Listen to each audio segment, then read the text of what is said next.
જય માતાજી મિત્રો, સ્વાગત છે તમારું મારી ચેનલ મમતાની રસોઈમાં।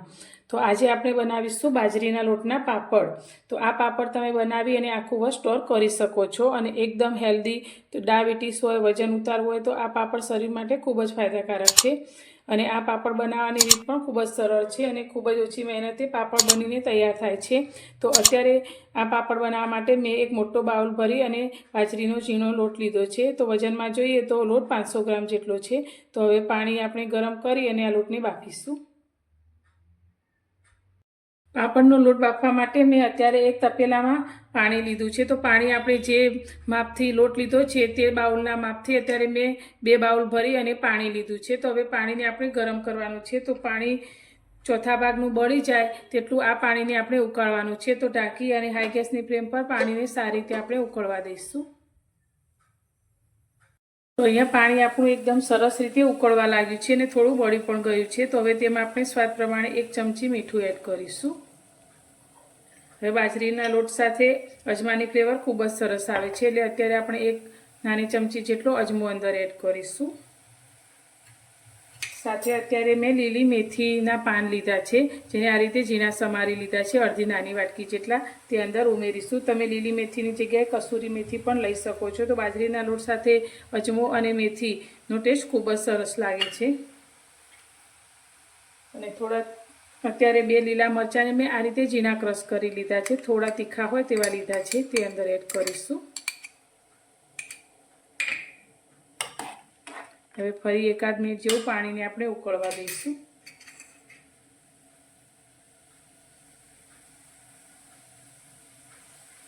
એક મિનિટ પછી આપણે જોઈએ તો પાણી એકદમ સરસ રીતે મસાલા સાથે ઉકળવા લાગ્યું છે। તો પાપડ આપણા ખાવામાં એકદમ પોચા અને ફૂલેલા થાય તેના માટે અત્યારે મેં ખાવાનો સોડા લીધો છે, અડધી નાની ચમચી જેટલો, તે અંદર એડ કરીશું અને ગેસની ફ્લેમ અત્યારે આપણે ધીમી કરી દઈશું। હવે આપણે જે બાજરીનો લોટ લીધો છે તે થોડો થોડો અંદર એડ કરતા જઈશું અને વેલણથી હલાવતા જઈશું।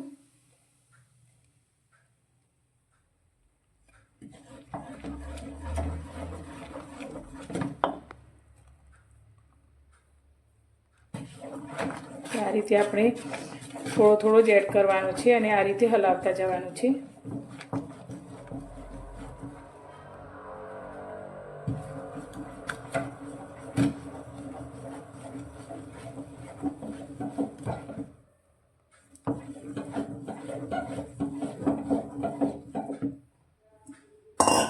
અત્યારે આપણે બધો જ લોટ એડ કરી દીધો છે। હવે સારી રીતે આપણે તેને મિક્સ કરીશું।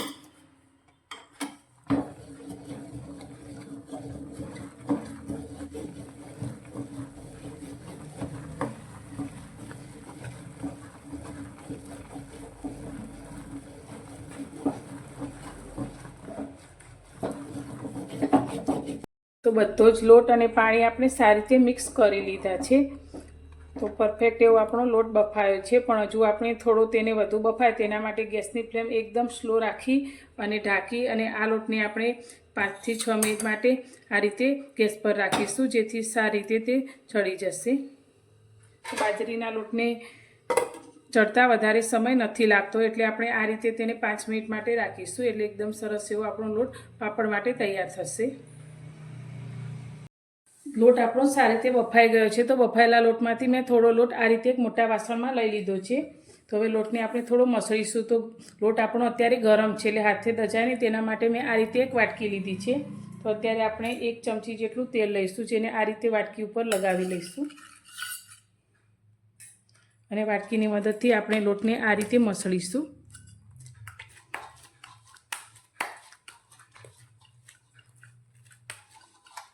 તો તમે ક્યારે બાજરીના લોટના પાપડ ના બનાવ્યા હોય તો એકવાર જરૂરથી ટ્રાય કરજો, ખૂબ જ સરસ અને ટેસ્ટી પાપડ બને છે। તો શિયાળા ચોમાસામાં આ પાપડ ખાવાની ખૂબ જ મજા પડે છે, સાથે ચા સાથે આ પાપડ ખૂબ જ સારા લાગે છે।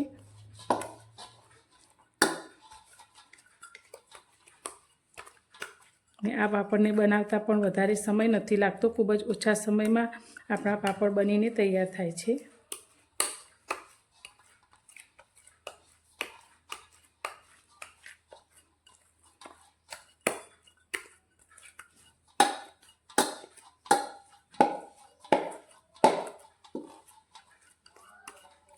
તો લોટને આપણે આ રીતે મસળી લીધો છે. હવે આપણે તેમાંથી પાપડ જે સાઈઝના બનાવવાના હોય તે પ્રમાણે લુવા તૈયાર કરીશું. હાથને થોડો તેલવાળો કરી અને આપણે નાના નાના લુવા તૈયાર કરીશું.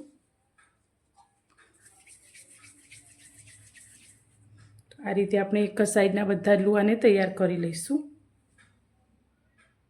બધા જ લુવા આપણે આ રીતે થોડા લોટમાંથી તૈયાર કરી લીધા છે.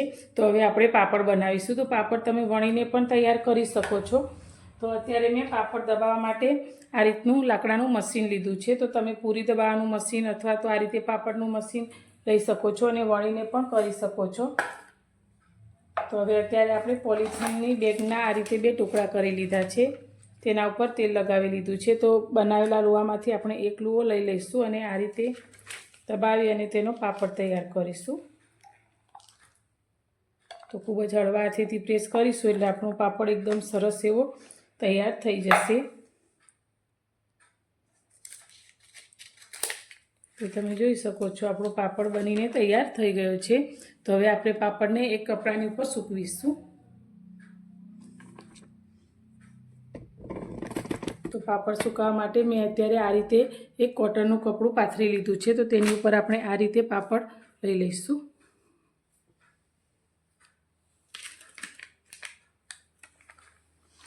અને આ જ રીતે આપણે બીજા બધા જ પાપડ બનાવીને તૈયાર કરીશું. તો અહીંયા આપણે બધા જ બાજરીના લોટમાંથી બનાવેલા પાપડ તૈયાર કરી લીધા છે અને આ રીતે મેં દુપટ્ટા પર સૂકવી લીધા છે. તો હવે આને આપણે પંખાની હવા નીચે સૂકવ્યા છે. તમે તડકે પણ સૂકવી શકો છો. તો હવે આપણે પાપડને સારી રીતે સૂકવવા દઈશું.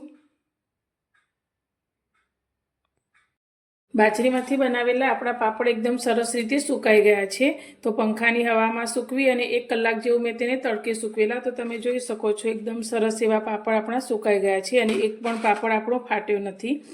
તો અત્યારે આપણે એકલી બાજરીના લોટમાંથી જ આ પાપડ તૈયાર કર્યા છે, પણ તમે થોડો અંદર ઘઉંનો લોટ નાખીને પણ પાપડ બનાવી શકો છો. હવે આપણે પાપડને શેકી અને તળીને જોઈશું.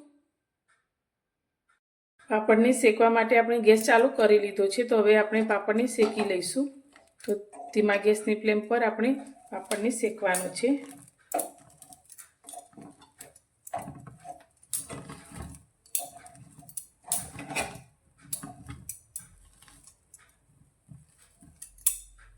તો એકદમ સરસ એવો આપણો પાપડ શેકાઈ ગયો છે. તો ગેસની ફ્લેમ બંધ કરી દઈશું. તમે જોઈ શકો છો સરસ એવો પાપડ શેકાયો છે. હવે આપણે પાપડને તળીશું પણ. પાપડ તળવા માટે આપણે તેલને પણ ગરમ કરવા માટે રાખી લીધું છે. તો તેલ આપણું સારથી ગરમ થઈ ગયું છે. તો પાપડ તેલમાં લઈ લઈશું અને તળીશું. તો તમે જોઈ શકો છો એકદમ સરસ રીતે આપણા પાપડ તળાઈ જાય છે. તો આ પાપડ તમે બનાવશો તો ઘરના બધા જ લોકોને ખૂબ જ પસંદ આવશે. અને જેને ડાયાબિટીસ હોય તેમને માટે તો આ પાપડ ખૂબ જ ફાયદાકારક છે. તો તળીને કે શેકીને બંને રીતે તમે આ પાપડને ખાઈ શકો છો.